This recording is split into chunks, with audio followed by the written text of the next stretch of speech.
As margens do Nilo têm sido povoadas desde o princípio da história da humanidade. Na luta pela sobrevivência, os primeiros povoadores enfrentaram um mundo primitivo, misterioso e imprevisível.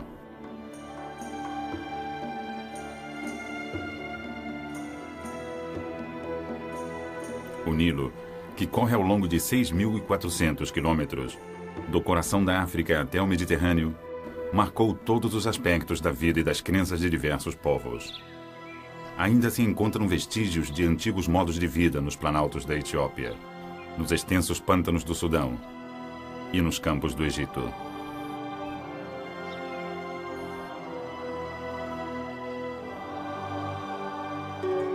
Foi aqui, no Egito, 3.000 anos antes de Cristo, que o Nilo deu lugar à primeira das grandes civilizações do mundo.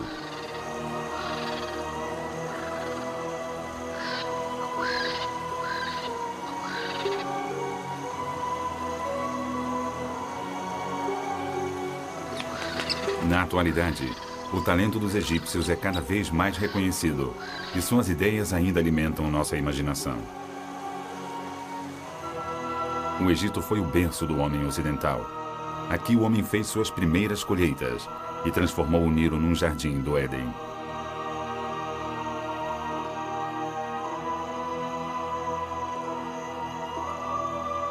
Os antigos egípcios inventaram a primeira língua escrita. Gravaram-na na pedra e celebraram suas crenças em monumentos que durarão para sempre.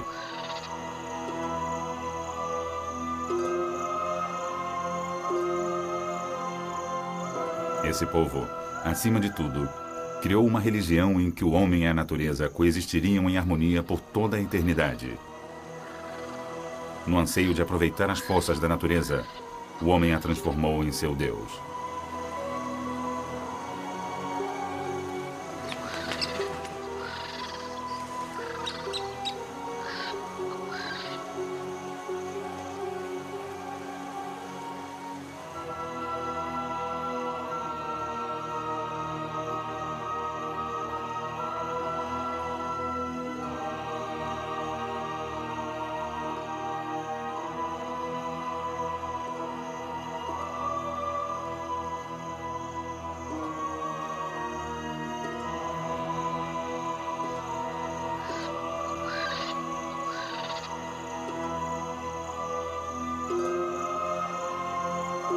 O Nilo, Rio dos Deuses.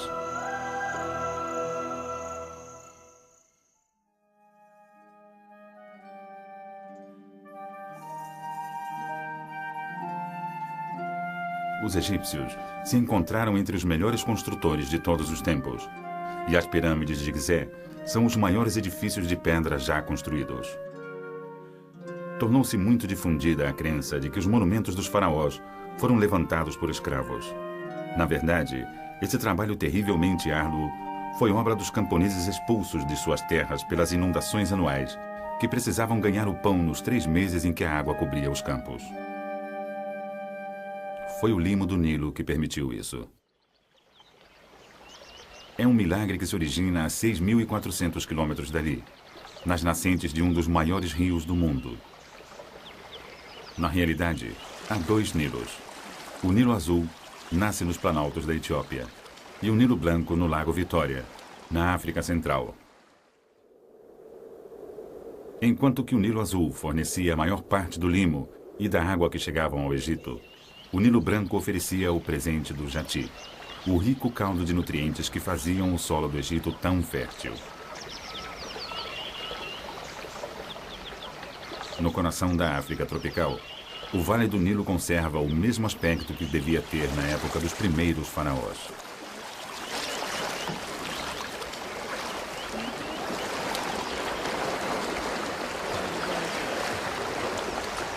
Nessa região, a fauna é rica, e pelos desenhos aqui encontrados, sabemos que os antigos egípcios já conheciam muitos dos animais ainda comuns nesses alagados.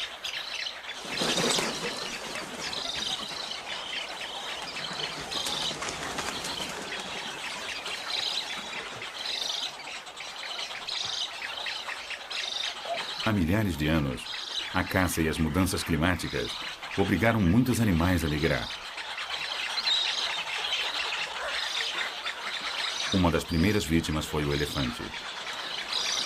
Nas dinastias mais antigas, há quase 5.000 anos, desapareceram do Egito ao mesmo tempo o elefante, a girafa e o rinoceronte.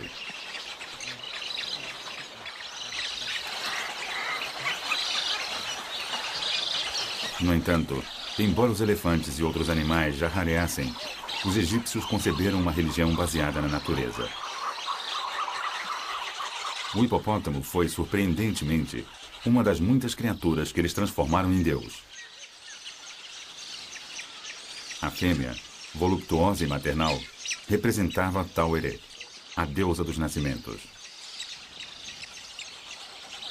No entanto, o hipopótamo era também uma praga, que à noite invadia os campos.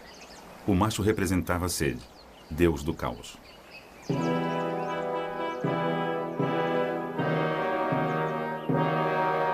No Antigo Egito, o clima era muito mais úmido que na atualidade. Longe do Nilo, na savana, viviam grandes felinos e enormes manadas de herbívoros.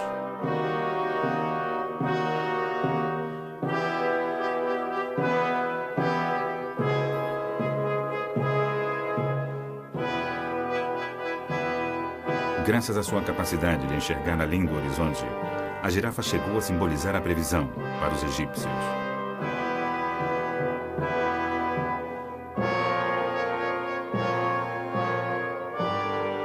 Mas havia um animal que dominava a imaginação do homem. Para os primeiros egípcios, o leão era rei, e o rei era leão.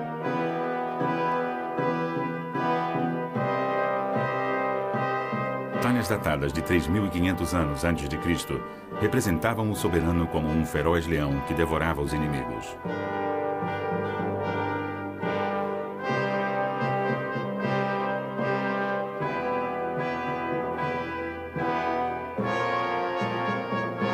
Laços, lanças, armadilhas, arcos e flechas faziam parte de um armamento cada vez mais elaborado.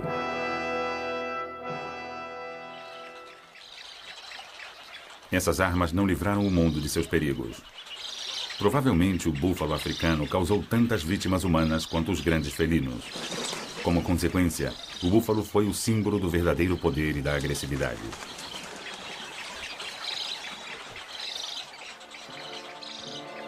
É assim que aparece representado o rei Narmer numa talha cerimonial, que documenta o aparecimento da primeira nação da Terra.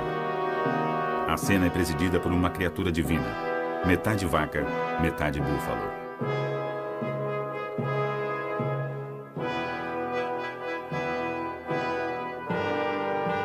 Narmer, rei do Alto Egito, é um búfalo que derruba as muralhas de uma cidade hostil do delta e esmaga o inimigo com as patas.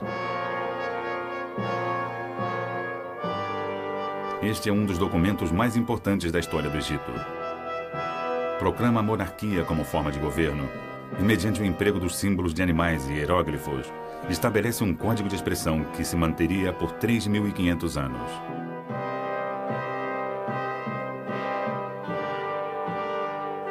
Horus, o deus falcão, este último outro símbolo do rei, governa as terras do delta conquistado, onde cresce o papiro.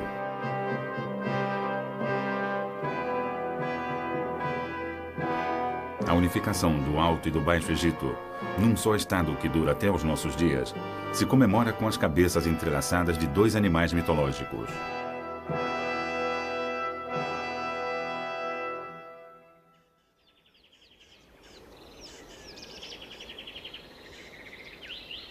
A transformação do Egito num reino consolidado, a partir dos diversos grupos de pastores nômades, foi consequência direta do clima e da geografia. Esta era uma terra fértil, onde o sol sempre brilhava, e os egípcios fizeram o possível para convertê-la num paraíso terrestre. O Nilo provia comida em abundância, a pesca era boa, e os alagados à beira-rio viviam cheios de patos e gansos. A prosperidade, assim, chegou de forma natural, como estas tâmaras doces. Todo o Egito esperava por essa infusão de vida.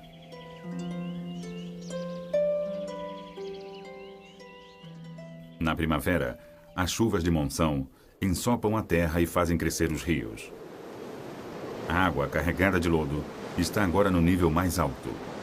As cataratas, nos primeiros trechos do Nilo Azul, alcançaram sua máxima correnteza.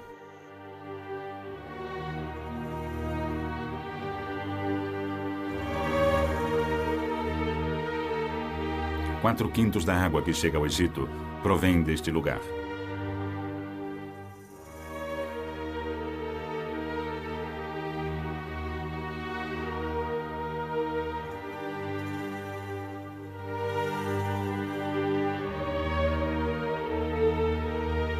Finalmente, as águas com muito humus do Nilo Azul se unem com as águas ricas em nutrientes do Nilo Branco. Elas correm juntas para o Egito, e o rio segue num ritmo mais lento, depositando o limo de passagem. Até 100 anos atrás, as enchentes inundavam todo o vale, o que obrigava as pessoas e animais a se deslocarem para as terras mais altas. Todos os anos, o deus Jape trazia seu presente, que cobria a planície inteira, lhe devolvendo a vida.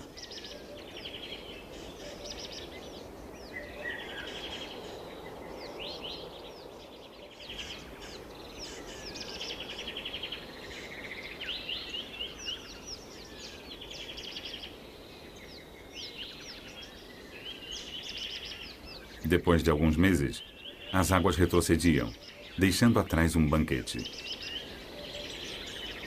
Os egípcios, que eram grandes naturalistas, registravam com meticulosidade tudo o que viam. Nas pinturas dos primeiros túmulos de Meidum, uma procissão de gansos de plumagem branca no dorso e vermelha no ventre devolve a vida ao lamaçal.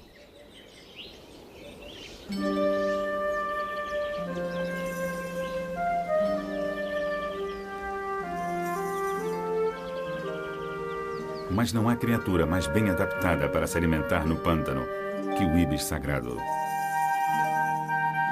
Ele introduz o bico profundamente no lodo, capturando até a presa mais escorregadia. Sua inteligência chegou a ser preservada na representação de Thoth, deus da sabedoria. A ave continua a viver nas paredes de inumeráveis templos, guiando os golpes de cinzel do escriba. Aqui, presidindo a árvore da vida, escreve o nome do faraó numa folha. Enquanto não o fizer, o faraó não existe. Tal é o poder das palavras.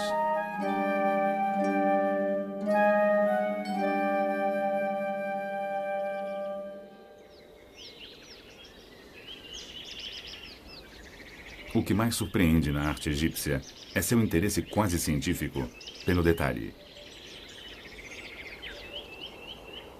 Uma espécie de pega mostrando a crista.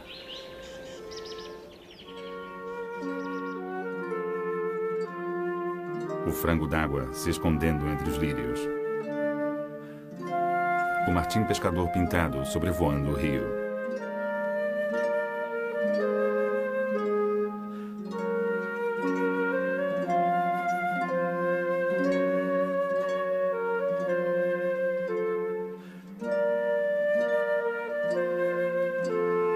A arte egípcia, longe de ser estilizada e abstrata, frequentemente se inspira em momentos fugazes da natureza.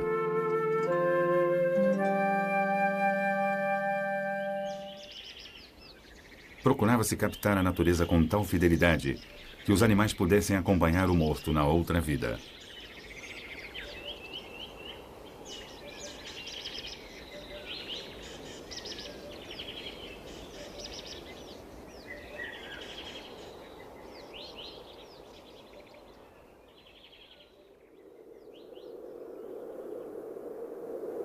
As inundações eram esperadas com ansiedade, sobretudo em Assuã. Aqui, os egípcios começaram a medir a cheia anual do Nilo, empregando um método chamado nilômetro. Num ano favorável, o rio superava em 823 centímetros o nível do inverno, 90 centímetros mais, e a água destruía as aldeias. 90 centímetros menos, e o povo morria de fome.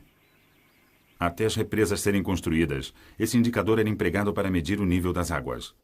A seu lado, uma medida muito mais antiga dos tempos faraônicos.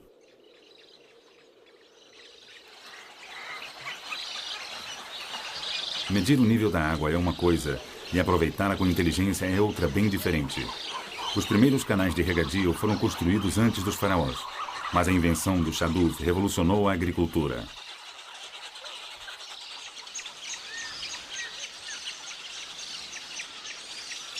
Com um canal para a água num lado e um medidor do lodo no outro, o Shaduf levou a um notável aumento das terras irrigáveis. Os egípcios criaram sua civilização com a riqueza gerada pelos cereais. A terra não produzia só alimento. Cultivava-se o linho e com ele se produzia um fio delicado, para roupas leves e agradáveis. Mas para os faraós, o mais importante era a colheita dos cereais. Todos os anos, um exército de burocratas media os campos de cultivo.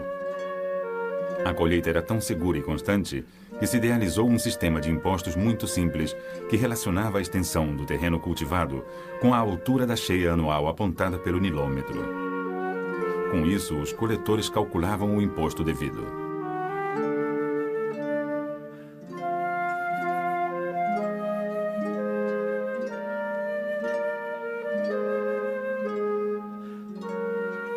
Os fazendeiros também pagavam uma taxa pelo gado.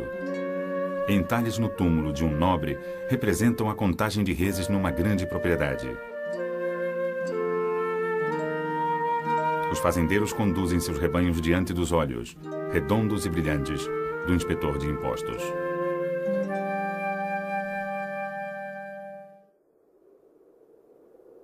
A meio caminho entre os planaltos da Etiópia e o Lago Vitória, há um enorme pântano de papiro no Nilo Branco. Os mercadores árabes o chamaram de Sud, ou obstáculo. Esse é o maior pantanal da Terra e forma uma barreira quase impenetrável entre a África tropical e o Egito.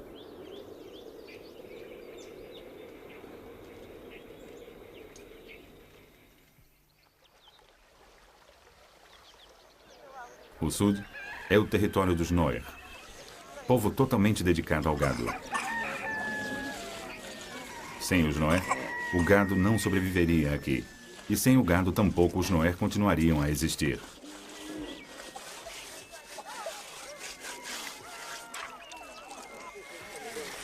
Os afazeres de Anub quase não variam. E todos os dias, ao amanhecer, ele acende uma fogueira com os excrementos do gado.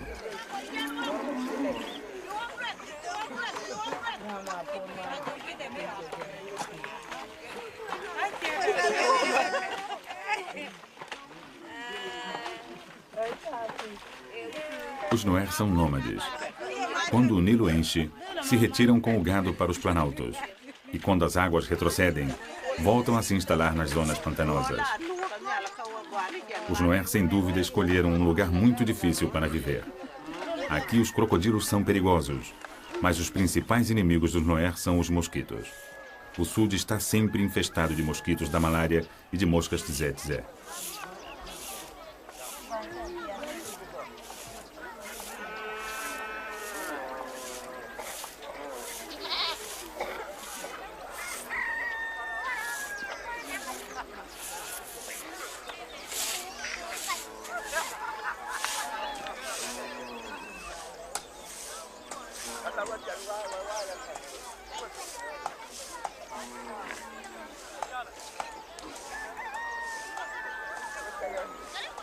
O gado proporciona quase todos os materiais que os Noé necessitam.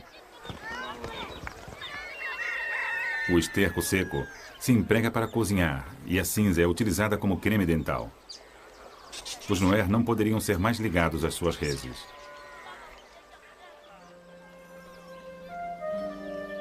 O profundo afeto que os egípcios sentiam pelo gado se refletiu em sua língua. Referiam-se aos seres humanos como o gado do Deus Sol.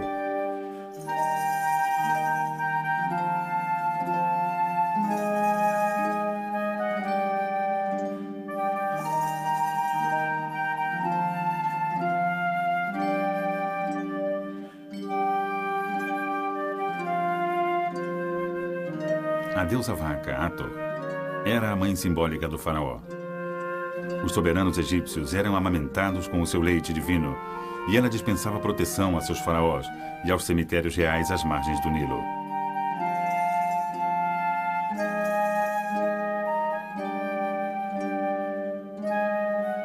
Muito antes do primeiro faraó, já se cultuava a deusa vaca. E esse culto permaneceu até muito depois do último soberano.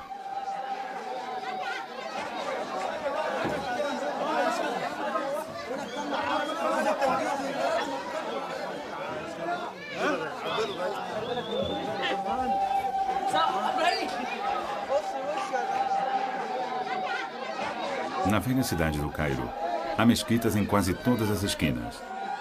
Já há muitos e muitos anos, o Cairo é um centro de cultura e saber islâmicos.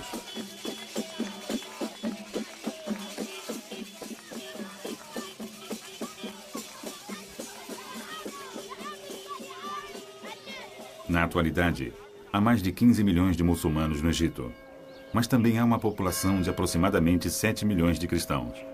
A maioria pertence à Igreja Copta.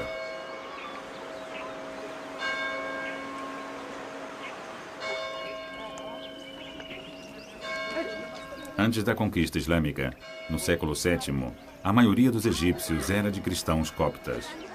O patriarca da igreja acredita que alguns conceitos coptas têm origem em tradições mais antigas. Os antigos egípcios acreditavam num universo habitado pelos deuses e pelo homem. Amparados pelo arco formado pela deusa Seel Nut, estavam protegidos do caos que os rodeava. Embaixo, mas sobre o vale do Nilo, a deusa terra Geb se banha com a luz eterna do sol.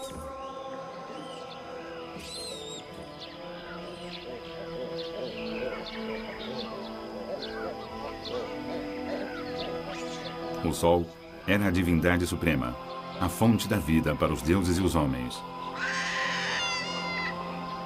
Cada amanhecer constituía uma representação do momento original da criação, quando tudo se submetia ao sol, em sua viagem pelo céu.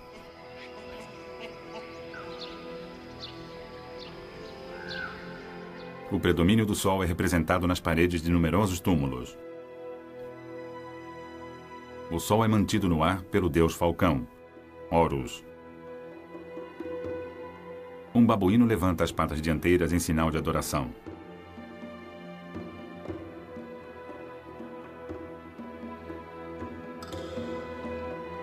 O leão é o mais importante animal solar, frequentemente representado como protetor do sol.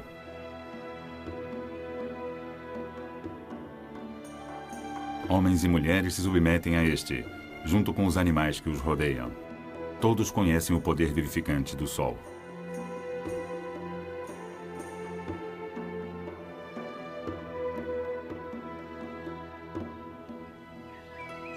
Nos templos, babuínos montam guarda em sua honra.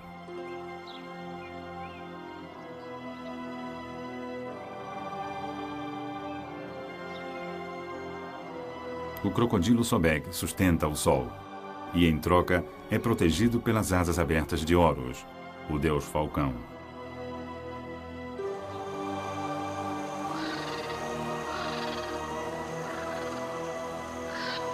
Ao amanhecer, os abutres estendem as asas para receber o calor do sol e se preparar para o voo.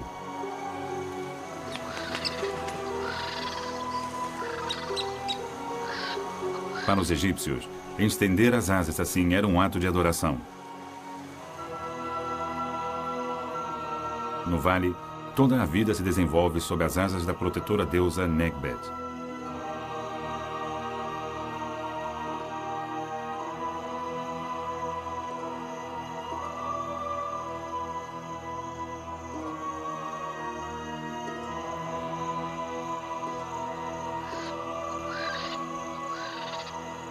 O abutre foi introduzido na linguagem hieroglífica com a palavra Mut, que significa mãe.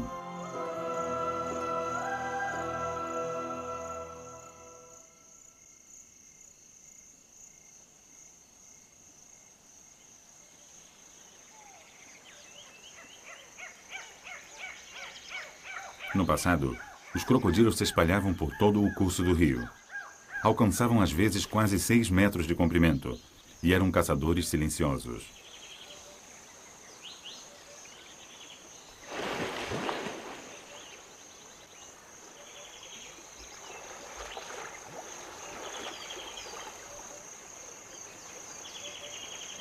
Com a boca aberta, os crocodilos também pagam tributo ao sol. Mas essa postura era igualmente considerada símbolo da agressividade. Por essa razão, esses animais eram associados a Sed, deus do caos, inimigo de Horus.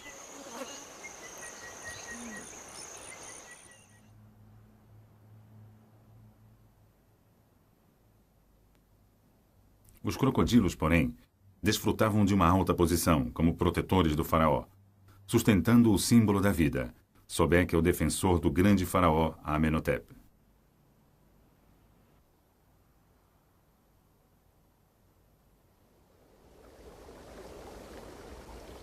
Cenas da natureza também inspiram detalhes da arquitetura religiosa. Os pórticos geminados representam as altas escarpas que rodeiam o Vale do Nilo. O rio, entre essas escarpas estilizadas, se converte no modo de entrar no mundo espiritual.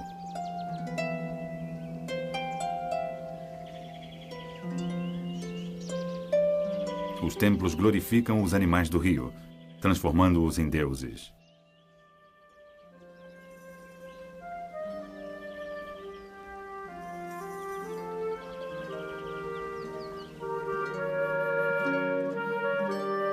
Osíris dominava toda a vida do rio, como deus da fertilidade, com um rosto verde. Com seu cajado de pastor e seu mangal para os cereais, Osíris correspondia às preces tanto dos pastores como dos camponeses. Tu és o Nilo, diz o faraó Ramsés em seu hino a Osíris. Os deuses e os homens vivem de tua emanação.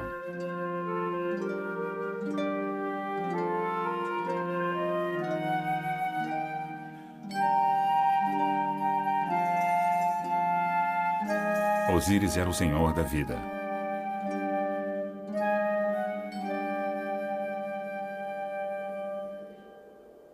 Na antiguidade, o Nilo se dividia em 5 rios diferentes ao entrar no delta. Entre esses rios, havia grandes extensões de terreno pantanoso coberto de papiro. Tão importante era o papiro que chegou a ser símbolo do Baixo Egito.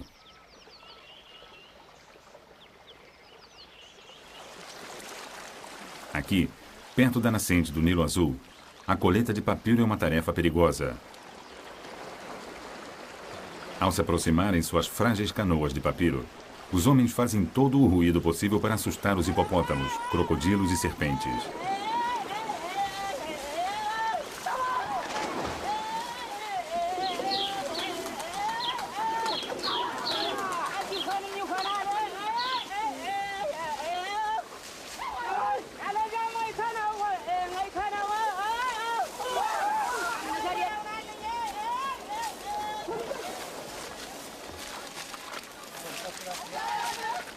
O papiro é um junco nas regiões pantanosas que alcança mais de 5 metros de altura. Seu talo contém câmaras ocas e por isso ele flutua muito bem, tornando-se ótimo material de construção para pequenas embarcações.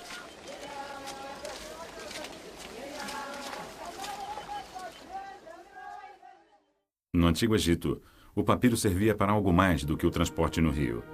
Era o veículo de transmissão da língua e das ideias. Batendo os papiros até formar tiras achatadas, que em seguida prensavam juntas, os egípcios fabricaram o primeiro tipo de papel, Era costume representar os perigos do rio com um estranho senso de humor. Os egípcios fizeram as primeiras histórias em quadrinhos e os rolos de papiro chegaram a alcançar 30 metros.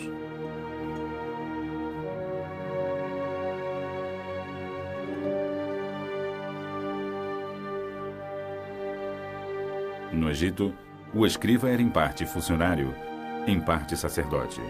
Seu trabalho permitiu que a grande nação permanecesse unida, registrava sua história e seus mitos, garantia a eficácia do governo.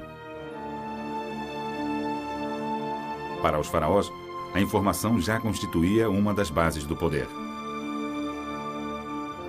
O que também conferia poder ao escriba era a linguagem dos hieróglifos. Muitas das imagens desses textos são calcadas na natureza. À medida que a linguagem foi evoluindo, os animais deixaram de ser associados à natureza e simplesmente passaram a representar sons e letras. Os chifres da deusa vaca, sustentando o disco solar, se converteram no signo do som O. Essa passagem da natureza para o símbolo e deste para o som seria fundamental para toda a escrita do futuro.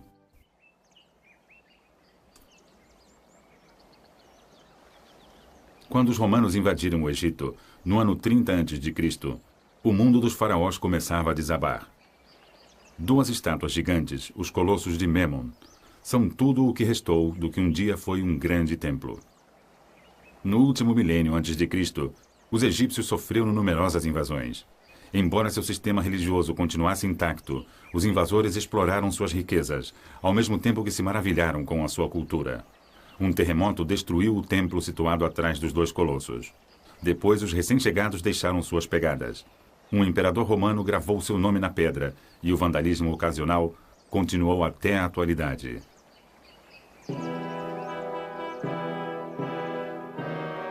Os romanos conquistaram o Egito por desejarem seus cereais, mas também porque o Egito é na porta da África, um mundo em que abundavam os animais selvagens. Nos anfiteatros de todo o Império, morreram milhares de animais para divertir o povo.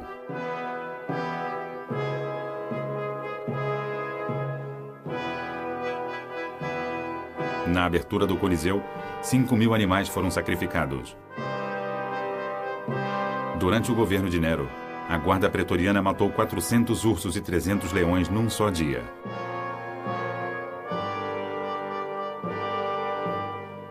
Os cristãos e os indigentes eram lançados às feras como alimento. Os escravos eram obrigados a matar uns aos outros. Os animais eram capturados fora das fronteiras do império. Se os egípcios divinizaram a natureza, os romanos a escravizaram. Nenhuma criatura estava a salvo.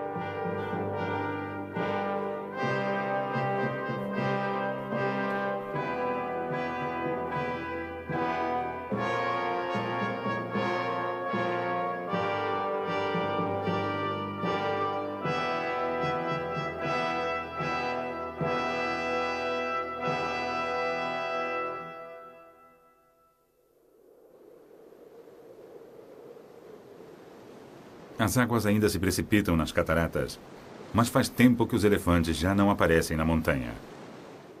Não foi a caça o único motivo de sua extinção, mas também o desaparecimento das florestas onde viviam. Ali perto, no Lago Tana, as canoas de papiro permitem aos madeireiros explorar os lugares mais distantes. Na Etiópia, praticamente todo mundo usa lenha para cozinhar, mas também há grande procura de madeira para construção.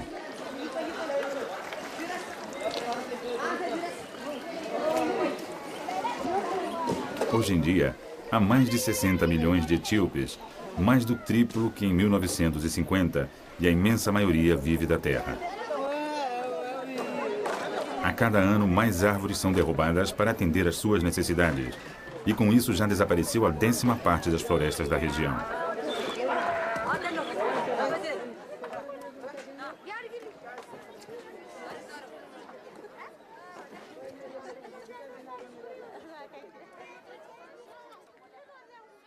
Muitas áreas altas ficaram devastadas. Depois das chuvas, os campos ficam verdes e exuberantes, mas por não haver árvores que retenham a terra, ela é arrastada pelos ventos do verão e grande quantidade dessa camada superficial acaba nos rios. No entanto, há pequenos oásis espalhados pelos planaltos da Etiópia, onde a vida subsiste. O mosteiro de Debra Lebanos está cercado por seu próprio Éden. As antigas tradições cristãs evitam a extinção da fauna.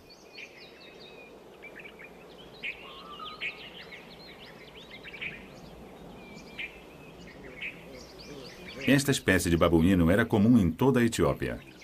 Agora raríssima, só é encontrada em florestas isoladas como esta.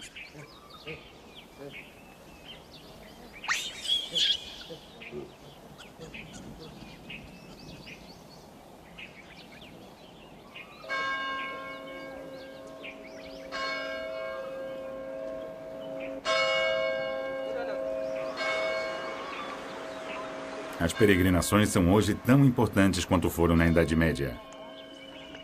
Nos dias de festa, os camponeses se aproximam dos mosteiros. O cristianismo chegou aqui no século IV. Desde então, predominou nos planaltos, e as tradições que perduram ainda são as da igreja primitiva.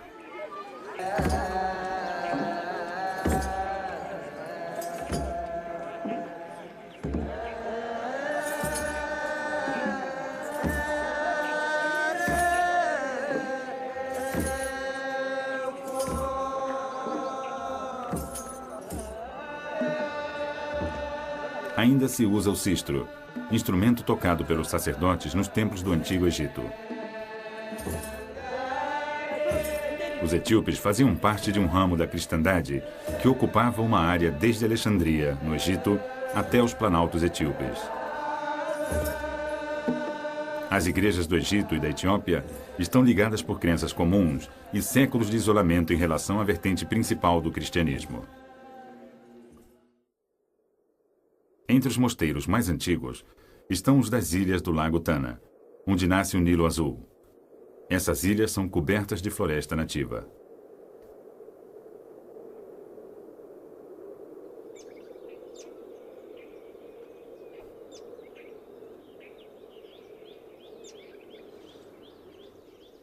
Os refúgios monásticos sempre foram reservas naturais. Hoje, essas ilhas, importantes pontos de criação, constituem também o habitat de muitas aves migratórias no inverno.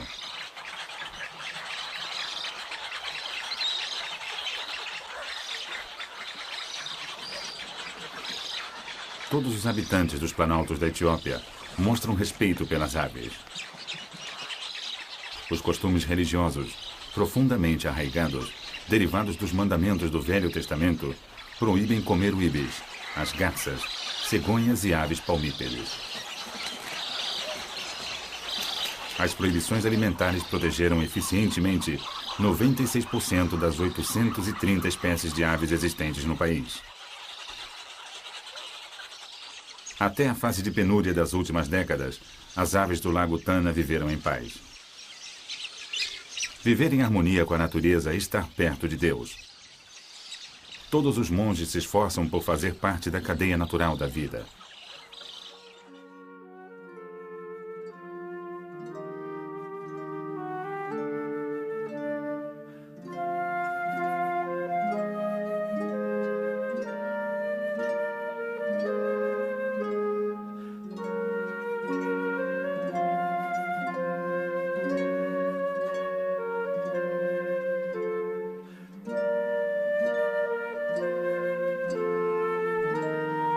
O Cairo é, há muito tempo, um dos grandes centros do saber e da cultura islâmica.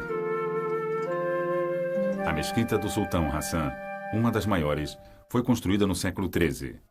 Mesmo aqui é difícil não encontrar influências do Antigo Egito. Aqui há algo mais do que sombras do passado.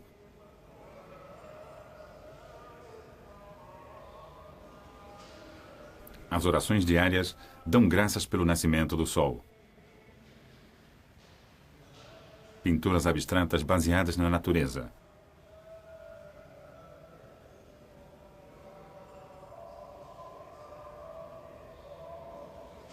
O Islã e o cristianismo coexistem ao longo deste grande indicador do tempo, que é o Nilo. Ambas as religiões creem numa vida eterna e afirmam que a maneira como nos conduzimos nesta vida determina a nossa condição na seguinte. As pinturas de numerosos túmulos mostram cortejos fúnebres em que as carpideiras choram pelo espírito do defunto.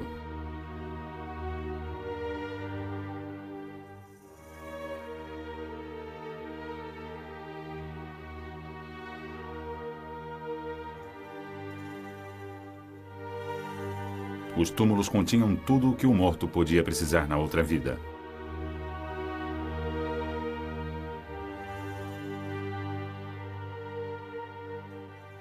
Até suas sandálias. Este homem foi enterrado há 6.000 anos, num lugar qualquer do deserto, onde a areia lhe mumificou o corpo.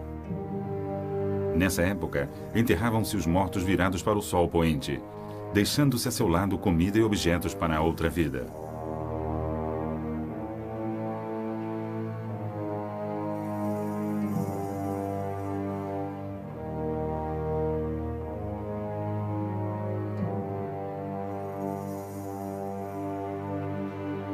O costume de se preparar para a eternidade era tão difundido que nos primeiros tempos dos faraós se colocavam nos túmulos esculturas realistas para receber o espírito do morto.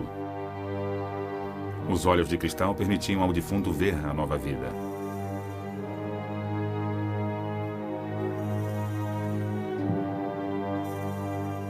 Os túmulos monumentais garantiam vida eterna, não só ao faraó, como também, por meio de sua sobrevivência, às almas de seus súditos. Para os egípcios, o que havia de mais terrível era a ideia do esquecimento, que de nada valessem as provas que lhes permitiriam entrar no mundo dos mortos.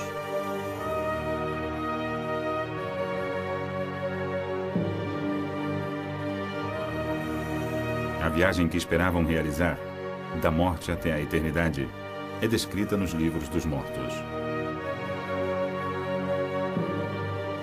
No começo da cerimônia de abertura da boca, pronunciam-se encantamentos sobre a múmia, a fim de lhe restituir as faculdades da vida, sobretudo a visão e a fala, de que o espírito vai necessitar na viagem iminente. Depois, a alma terá de transpor 28 portas mais para passar diante dos deuses guardiães do mundo dos mortos. Cada sortilégio, cada invocação deve ser a certa. Aqui, o escriba real, Ani, inicia sua viagem através das portas acompanhado pela esposa, Tutu. Mostra-me o caminho, porque te conheço. Sei o nome do Deus que te protege. Senhora do Céu é o seu nome. Depois de agradar a cada um dos deuses guardiães, atravessa a porta seguinte e a viagem continua. O deus Chacal, Anubis, vai conduzi-lo até a Casa das Duas Verdades, para enfrentar a última prova, onde seu espírito será lançado ao inferno do esquecimento ou entrará no paraíso. Desfila perante um tribunal de deuses, e diante de cada um declara sua inocência. Não roubei.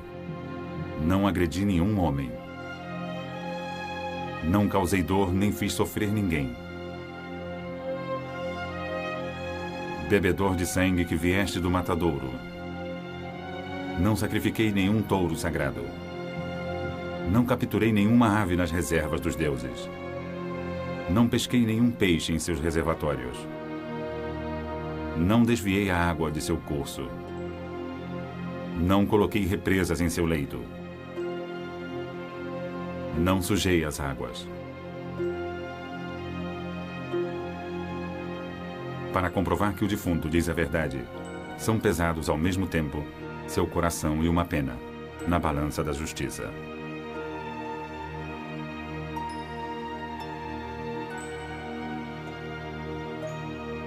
A fera Amud está pronta para devorar os corações manchados de pecado.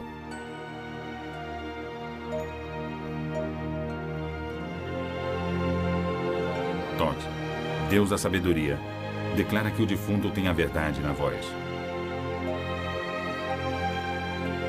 depois é conduzido perante Osíris, o deus do mundo dos mortos, que o faz entrar no paraíso.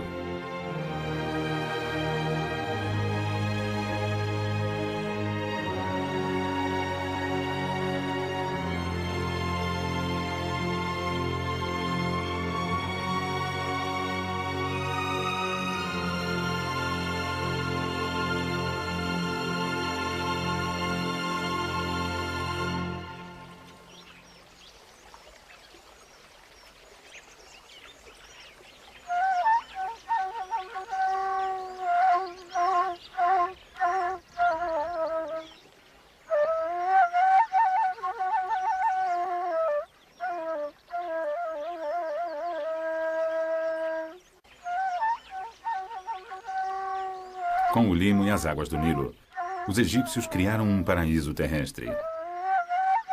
Em sua imaginação, não podia ser melhor, e eles levaram o melhor para o além-túmulo.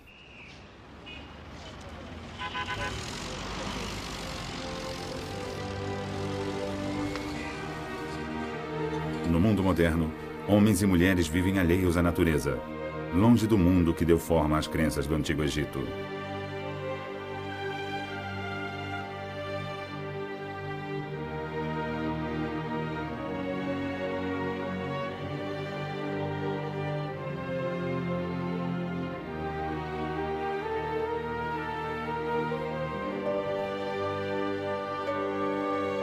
Apesar disso, mantém-se a ideia de um paraíso terrestre. Todos os povos, todas as religiões de todas as épocas aspiraram a regressar ao Jardim do Éden. É um lugar que sobrevive em nossa imaginação e ainda se pode encontrar na nascente do Nilo. Em nosso fim está o nosso princípio, disse uma vez o poeta Eliot.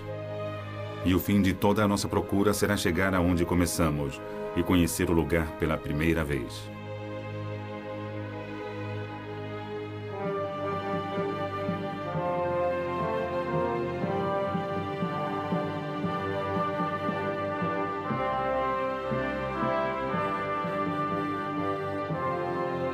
O que hoje encontramos ao longo do Nilo é um conceito antigo que ganha novas ressonâncias. Na essência da religião egípcia está a crença de que o homem e os animais devem viver em harmonia e de que a humanidade é responsável por garantir que as coisas continuem assim.